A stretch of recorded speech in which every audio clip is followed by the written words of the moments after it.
Hi friends, இப்போ அரிசி மாவு கார அடை செய்யலாம் ஃப்ரெண்ட்ஸ். இப்போ அதுக்கு அரிசி மாவு நான் ஆட்டி எடுத்து வச்சுக்கிறேன் ஃப்ரெண்ட்ஸ். அதுக்கு 3 மிளகா, இஞ்சி, பூண்டு இவ்வளோ எடுத்துக்கணும் ஃப்ரெண்ட்ஸ். இப்போ இந்த இஞ்சி பூண்டை எண்ணெயில் வதக்கலாம் ஃப்ரெண்ட்ஸ். இப்போ கடாயில் எண்ணெய் வச்சு ஊற்றி இது ரெண்டுத்தையும் வதக்கணும்.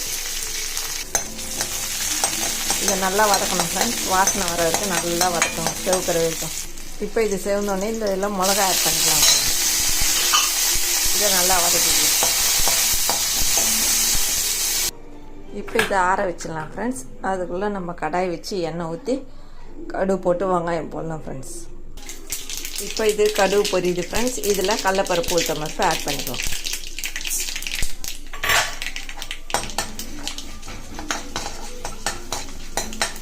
இது செவந்தோடனே வெங்காயம் ஆட் பண்ணிடலாம்.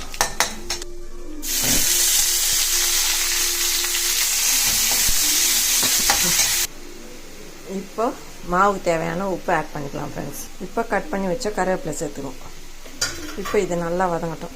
இப்போ நம்ம இது வதக்கி வச்சுக்கிட்டு மிக்ஸி ஜாரில் போட்டு ரன் பண்ணிக்கலாம் ஃப்ரெண்ட்ஸ் நைஸாக. இப்போ இது நைஸாக மிக்ஸியில் ஃப்ரெண்ட்ஸ், அதனால் இதில் கொஞ்சம் மாவு ஆட் பண்ணிட்டா நல்லா நைஸாக மிக்ஸிஞ்சிடும். இதில் மாவு போட்டு நல்லா நைஸாக அரைச்சிக்கோங்க ஃப்ரெண்ட்ஸ். இப்போ பாருங்கள் ஃப்ரெண்ட்ஸ், நைஸாக மிக்ஸிஞ்சிச்சு. இப்போ இந்த மாவை இந்த வெங்காயத்தில் ஆட் பண்ணிடலாம் ஃப்ரெண்ட்ஸ். அதுக்குள்ளே பெருங்காயம் ஆட் பண்ணிக்கலாம் ஃப்ரெண்ட்ஸ்.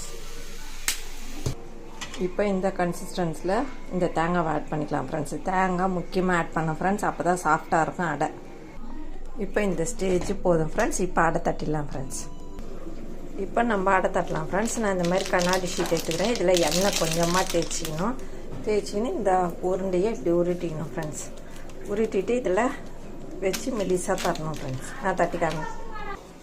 இப்போ பாருங்கள் ஃப்ரெண்ட்ஸ், இதை தட்டிட்டேன். நான் கவர்லேருந்து எடுத்து காமிக்கிறேன் ஃப்ரெண்ட்ஸ். இப்போ இதை கையில் இப்படி எடுத்துன்னு இப்படி கல்லில் போட்டுக்கணும் ஃப்ரெண்ட்ஸ். இதை சுற்றி எண்ணெய் ஊற்றிக்கலாம் ஃப்ரெண்ட்ஸ்.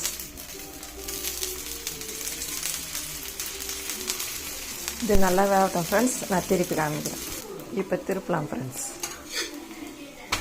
இப்போ பார்த்தீங்கன்னா ஃப்ரெண்ட்ஸ் நல்லா செவந்துச்சு. இப்போ அதே மாதிரி அந்த பக்கமும் நல்லா செவக்கணும் ஃப்ரெண்ட்ஸ். இந்த அடை செம்ம டேஸ்ட்டாக இருக்கும் ஃப்ரெண்ட்ஸ். சாப்பிட்டு பாருங்கள், அல்டிமேட்டாக இருக்கும். இப்போ பாருங்கள் ஃப்ரெண்ட்ஸ், இந்த பக்கமும் சேர்ந்துச்சு. நம்ம எடுத்துடலாம். இந்த அடையை அப்படியே சாப்பிட்லாம் ஃப்ரெண்ட்ஸ். இல்லைன்னா தேங்காய் சட்னி வச்சு சாப்பிட்லாம் ஃப்ரெண்ட்ஸ். இந்த வீடியோ பிடிச்சிருந்தால் லைக் பண்ணுங்கள், ஷேர் பண்ணுங்கள். மறக்காமல் இந்த வீடியோ பார்த்து சப்ஸ்கிரைப் பண்ணுங்கள் ஃப்ரெண்ட்ஸ். Tata, by by. மீண்டும் நாளை சந்திப்போம்.